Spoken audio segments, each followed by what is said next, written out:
ಸಾಮಾನ್ಯವಾಗಿ star hero perfect and screen chemistry ಇರುವ heroine ಜೊತೆ ಮ್ಯಾಚ್ ಆಗಬಹುದು. ಮಧ್ಯಮ ಶ್ರೇಣಿಯ ನಾಯಕನಿಗೆ ನೀವು ಆ ನಾಯಕನಿಗೆ ಸೂಕ್ತವಾದ ನಾಯಕಿಯನ್ನ ಹೊಂದಿಸಬಹುದು. ಹಿರಿಯ ನಾಯಕರ ಜೊತೆ ಸಿನಿಮಾ ಮಾಡಲು ಸ್ಟಾರ್ ಹೀರೋಯಿನ್ಗಳು ಹೆಚ್ಚು ಆಸಕ್ತಿ ತೋರಿಸುವುದಿಲ್ಲ. ಕಿರಿಯ ನಾಯಕಿಯರನ್ನ ಹಾಕುವುದು ಕೂಡ ಕಷ್ಟ. ತುಂಬಾ ಚಿಕ್ಕವರಾಗಿದ್ದಾರೆ.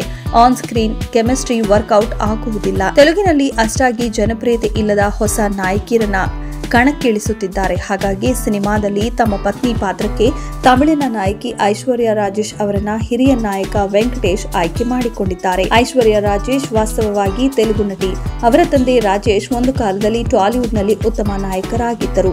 ಆದರೆ ಅವರ ಕುಟುಂಬ ಚೆನ್ನೈನಲ್ಲಿ ನೆಲೆಸಿರುವುದರಿಂದ ಅಲ್ಲಿ ಅವಕಾಶಗಳಿಗಾಗಿ ಪ್ರಯತ್ನಿಸಿದರು. ಆದ್ರೆ ಈಗ ಅವರು ಅತ್ಯಂತ ಪ್ರತಿಭಾವಂತ ನಾಯಕಿಯಾಗಿದ್ದಾರೆ. ಇದೇ ವೇಳೆ ವೆಂಕಟೇಶ್ ಮತ್ತು ಅನಿಲ್ ರಾವಿಪುಡಿ ಕಾಂಬಿನೇಷನ್ ನಲ್ಲಿ ತಯಾರಾಗುತ್ತಿರುವ ಹೊಸ ಸಿನಿಮಾದಲ್ಲಿ ವೆಂಕಟೇಶ್ ಪತ್ನಿಯಾಗಿ ಐಶ್ವರ್ಯ ರಾಜೇಶ್ ನಟಿಸಲಿದ್ದಾರೆ. ಗೆಳತಿಯ ಪಾತ್ರದಲ್ಲಿ ಮೀನಾಕ್ಷಿ ಚೌಧರಿ ನಟಿಸಲಿದ್ದಾರೆ. ಐಶ್ವರ್ಯ ರಾಜೇಶ್ ಅವರ ತಂದೆ ರಾಜೇಶ್ ಮತ್ತು ವೆಂಕಟೇಶ್ ಒಂದು ಕಾಲದಲ್ಲಿ ಉತ್ತಮ ಸ್ನೇಹಿತರಾಗಿದ್ದರು. ಈ ನಡುವೆ ಹೊಸ ಸಿನಿಮಾದಲ್ಲಿ ಗೆಳೆಯನ ಮಗಳ ಜೊತೆ ರೊಮ್ಯಾನ್ಸ್ ಮಾಡಲಿದ್ದಾರೆ ಎಂದು ನೆಟ್ಟಿಗರು ತಮಾಷೆಯಾಗಿ ಮಾತನಾಡ್ತಿದ್ದಾರೆ. ಇದುವರೆಗೆ ಅನಿಲ್ ರವಿಪುಡಿ ಜೊತೆ ಮಾಡಿದ F2 ಮತ್ತು F3 ಸಿನಿಮಾಗಳು ಒಳ್ಳೆಯ ಹಿಟ್ ಆಗಿದ್ದವು. ಈಗ ಈ ಕಾಂಬಿನೇಷನ್ ಅಲ್ಲಿ ಮೂರನೇ ಸಿನಿಮಾ ಬಿಡುಗಡೆಯಾಗ್ತಿದೆ.